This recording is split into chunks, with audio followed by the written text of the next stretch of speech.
Assalamualaikum warahmatullahi wabarakatuh. Nama saya Rolahema Malini, Prodi Agroteknologi semester 3, Universitas Islam Kuantan Sini. Mata kuliah perbanyakan vegetatif. Nah, pada video kali ini saya akan menjelaskan tentang teknik okulasi. Nah, jika kita ingin melakukan teknik atau melakukan perbanyakan tanaman, itu bisa kita lakukan dengan berbagai cara. Contohnya, bisa melalui cangkok, stek, dan okulasi. Nah, kebanyakan yang dilakukan oleh masyarakat yaitu adalah teknik okulasi. Mengapa teknik okulasi ini lebih banyak digunakan dan dilakukan oleh masyarakat? Karena teknik okulasi ini dapat meningkatkan kualitas tanaman menjadi lebih baik lagi. Nah, okulasi merupakan salah satu teknik perbanyakan secara vegetatif buatan yang dapat dilakukan untuk meningkatkan mutu tanaman melalui penempelan sepotong kulit pohon dengan mata tunas dari batang atas yang ditempelkan pada irisan kulit pohon lainnya dari batang bawah, sehingga mereka dapat bersatu dan tumbuh menjadi individu yang baru. Nah, sedangkan okulasi itu sendiri merupakan serangkaian teknik pembiakan tanaman secara vegetatif yang telah banyak dikembangkan oleh petani. Dalam melakukan okulasi harus memiliki keterampilan yang khusus agar tujuan dari okulasi tersebut dapat berhasil. Nah, jika kita bandingkan antara hasil tanaman melalui teknik pencangkokan atau stek, teknik okulasi ini adalah teknik yang paling oke dan paling baik. Kenapa demikian? Karena okulasi ini dapat menggabungkan dua sifat unggul dari masing-masing bagian tanaman asalnya, yang berupa sifat unggul dari batang bawah seperti sistem perakaran yang kuat dan sifat unggul dari tanaman estres yang dapat berupa hasil buahnya lebih lebat lagi. Nah, kemudian teknik okulasi ini biasanya dilakukan dengan menggabungkan tanaman-tanaman yang masih dalam satu spesies. Nah, okulasi yang dilakukan antar tanaman dengan spesies yang berbeda jarang dilakukan karena kemungkinan besar dengan menggunakan dua spesies yang berbeda, teknik okulasi yang akan dilakukan tingkat keberhasilannya lebih rendah. Nah, proses okulasi ada beberapa proses yang harus kita lakukan. Yang pertama, mengiris batang bawah atau membuat jendela okulasi. Nah, bentuk irisan batang bawah tergantung pada cara okulasi yang kita pilih. Nah, irisan okulasi tidak boleh terlalu dalam dan melukai bagian kayunya karena dapat mengakibatkan kegagalan okulasi. Nah, kemudian yang kedua, mengambil mata tunas atau tempel. Tahap okulasi yang kedua adalah pengambilan mata tempel yang dapat dilakukan dengan 3 cara, yaitu yang pertama dalam bentuk segi 4, sayatan, dan juga bulatan. Dengan adanya macam mata tempel dapat diperoleh bentuk mata tempel yang sesuai dengan cara okulasi yang kita pilih. Nah, itulah guna mengapa proses yang kedua ini perlu kita lakukan. Yang ketiga, mengikat tempelan.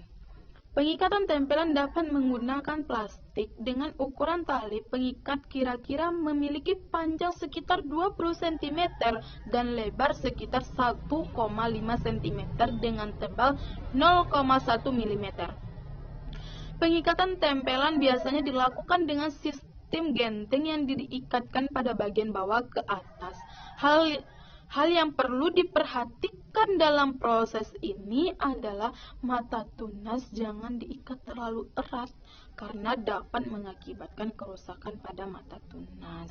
Nah, yang keempat adalah membuka ikatan.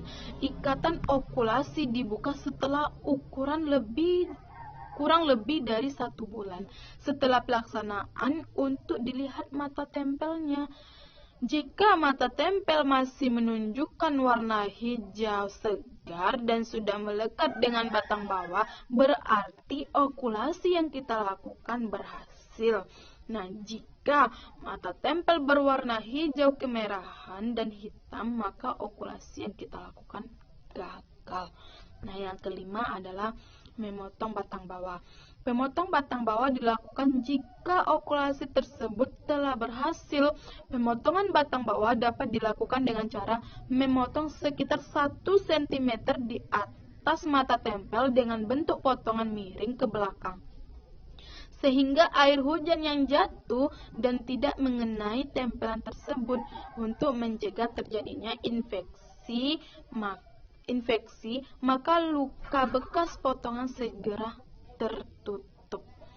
Nah, kemudian syarat okulasi. Ada juga syarat yang harus kita lakukan jika melakukan teknik okulasi ini. Nah, yang pertama, tanaman tidak sedang tumbuh daun baru, dikarenakan pada saat tanaman masih memproduksi daun baru akan berpengaruh pada kulit yang digunakan sebagai jendela okulasi, sehingga kulit yang telah disayat menjadi cepat kering dan dapat berpengaruh pada keberhasilan proses okulasi. Nah, syarat yang pertama ini harus kita lakukan dalam teknik okulasi, harus kita perhatikan agar okulasi yang kita lakukan tidak gagal. Nah, yang kedua, batang atas dan bawah harus memiliki umur yang sama. Jadi, jika kita melakukan teknik okulasi, batang bawah dan batang atas ini harus diperkirakan memiliki umur yang sama. Hal ini untuk mendukung keberhasilan proses okulasi. Umur batang sangat berpengaruh terhadap kecepatan terbentuknya tunas, sehingga perlu adanya keselarasan umur antar kedua tanaman induk agar dihasilkan sinergi yang baik dalam memunculkan tunas yang baru. Nah, kemudian kedua tanaman, astagfirullahaladzim, kemudian kedua tanaman yang akan kita okulasi harus dari satu genus. Nah, kedua tanaman induk yang diokulasi harus dari satu famili atau genus tanaman agar okulasi dapat berhasil. Okulasi jarang dilakukan pada tanaman dengan genus yang berbeda karena memiliki tingkat keberhasilan yang rendah akibat berbedanya fisiologis tanaman yang dapat terjadi, sehingga untuk menghindari kegagalan tersebut, kedua tanaman harus berada dari satu genus yang sama. Nah, kemudian tanaman bebas hama dan penyakit.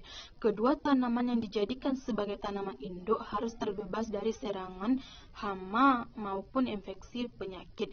Hal ini dikarenakan untuk menghindari risiko kegagalan dalam okulasi karena terganggunya proses okulasi akibat serangan hama dan penyakit. Nah, kemudian tanaman induk bersifat unggul. Tanaman induk harus memiliki sifat yang unggul dikarenakan tujuan utama dari okulasi adalah meningkatkan kualitas hasil tanaman yang lebih baik dan unggul, sehingga kedua bibit tanaman okulasi juga harus memiliki sifat yang unggul. Salah satu sifat unggul yang sebaiknya dimiliki oleh tanaman induk adalah mempunyai produksi yang tinggi, sehingga dapat meningkatkan produktivitas tanaman hasil okulasi tersebut.